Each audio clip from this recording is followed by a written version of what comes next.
This is the download from Sounds Profitable, the most important news from this week and why it matters to people in the business of podcasting. I'm Manuela Bedoya. And I'm Shreya Sharma. The download is brought to you by Magellan AI. Track the trends in spend, ad load, podcasts on YouTube, and more with Magellan AI's advertising benchmark report for Q4. Available now. You can find a link in the description or visit magellan.ai. This week, they are blatantly blocking news, says sales lead. Pew Research publishes podcast as source of new study. Americans spend an average of $48 on video streaming, and the FTC issues nearly 700 companies about misleading advertising. Let's get started.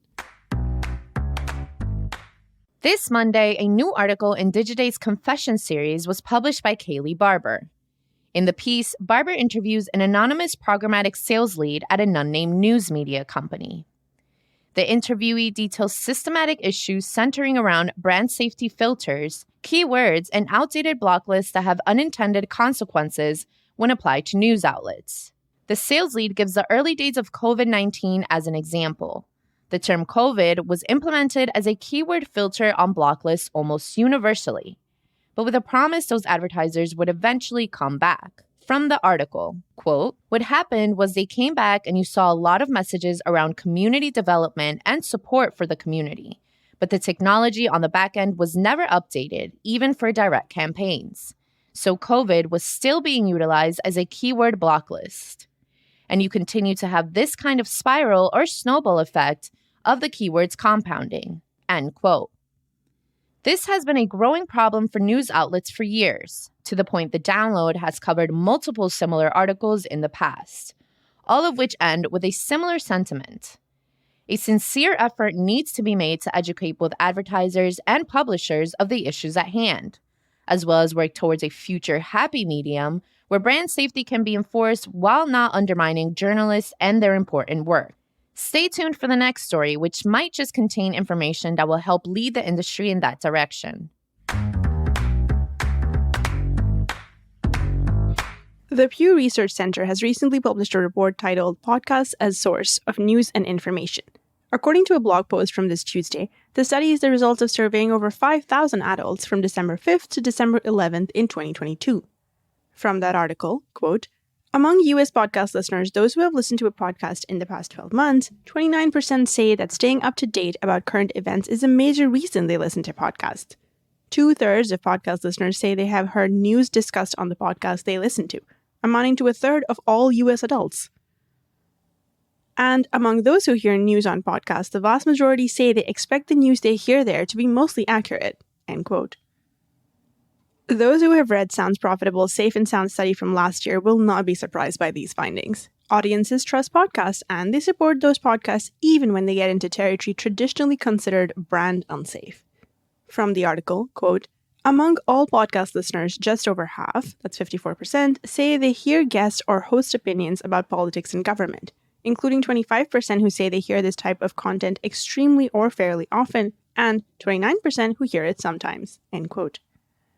Podcasting finds itself in a privileged position. Audiences love getting their information from it. They aren't tied to any one news outlet. In fact, the Pew Research found only 1 in 5 podcast listeners surveyed listen to podcasts connected to major news organizations. The current landscape of journalism, both in text and podcasting, is being stripped of monetization options thanks to the same issues mentioned in the previous story. Old filters and keyword bans need not be a problem in this industry. Podcast audiences can handle unsavory content. They're active in supporting the shows they like and will weather rough seas in the interest of supporting their favorite content. This Tuesday, Todd Spangler, writing for Variety, covered the trend of video-on-demand streamer fatigue and rising costs. From the article, quote, "As streaming video competition continues to intensify, subscription growth rates across the country have slowed, and churn rates have increased, according to Deloitte's 17th Annual Digital Media Trends Report. On average, U.S. consumers pay $48 per month for subscription video services.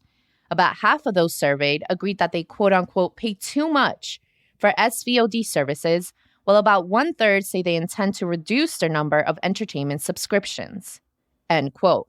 According to the study, overall subscriber churn over a 6-month period in 2022 reached 44%, 7% higher than the reported churn from 2021. Streaming services are making efforts to combat this, either by offering more content or debuting lower price points with ads. Podcasting, on the other hand, has a leg up, and not just because most podcasts are free. While a premium subscription to a given podcast may cost as much as an ad-supported tier on a video streaming service, that support is given with the understanding it's directly supporting content the listener likes.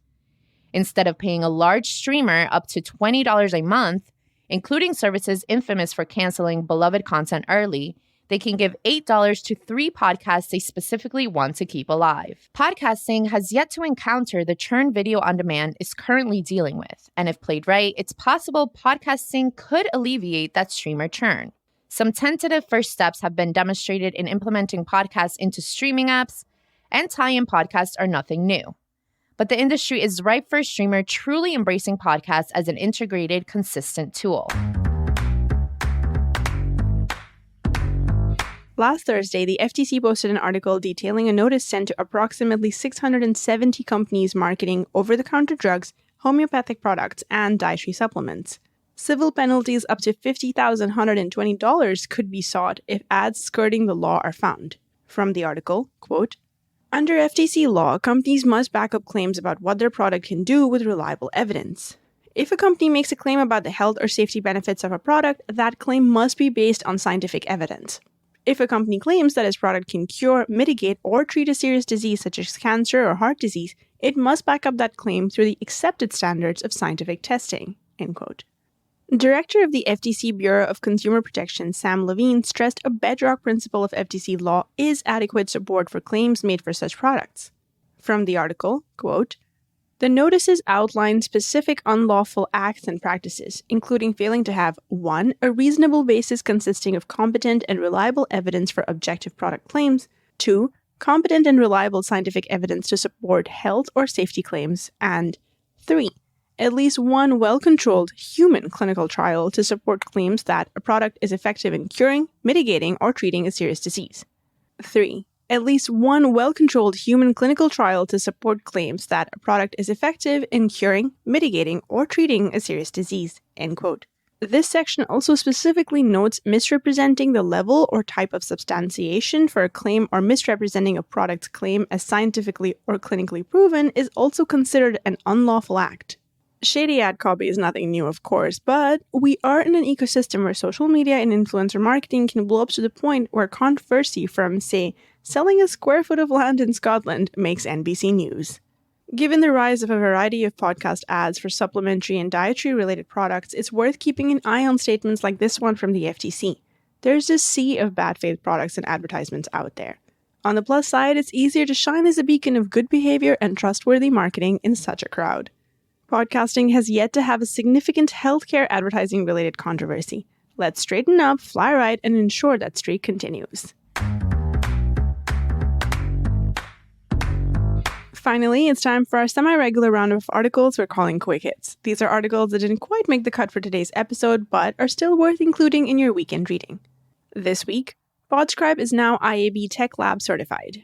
Announced this Monday, verification platform Podscribe announced they have officially received their IAB certification after a 6-month audit process. Podcast hosting platform Osha has announced the implementation of ChatGPT into their social media management system. Netflix Earnings, Netflix's Movie Strategy, Accretive Ads by Ben Thompson. This week's issue covers the recent Netflix earnings call, Thompson's previous coverage of Netflix, and what could lie in Netflix's future. Veritonic has published a new guide titled 5 Things to Consider When Running a Brand Lift Study for Audio. And that was The Download, brought to you by Sounds Profitable. Today's episode was built using Spooler and hosted on Art19. Find out more at spooler.fm and art19.com. I know we went through today's stories fast, so be sure to check out the links to every article mentioned right in your podcast listening app or on soundsprofitable.com/podcasts. And thank you for sticking with us as we bring you the top stories you might have missed from the past week. I'm Manuela Bedoya. And I'm Shreya Sharma. Our producers are Brian Barletta, Gavin Gaddis, and Tom Webster. Special thanks to Art19 for hosting The Download. And thanks to you for joining us. Robot? Download complete.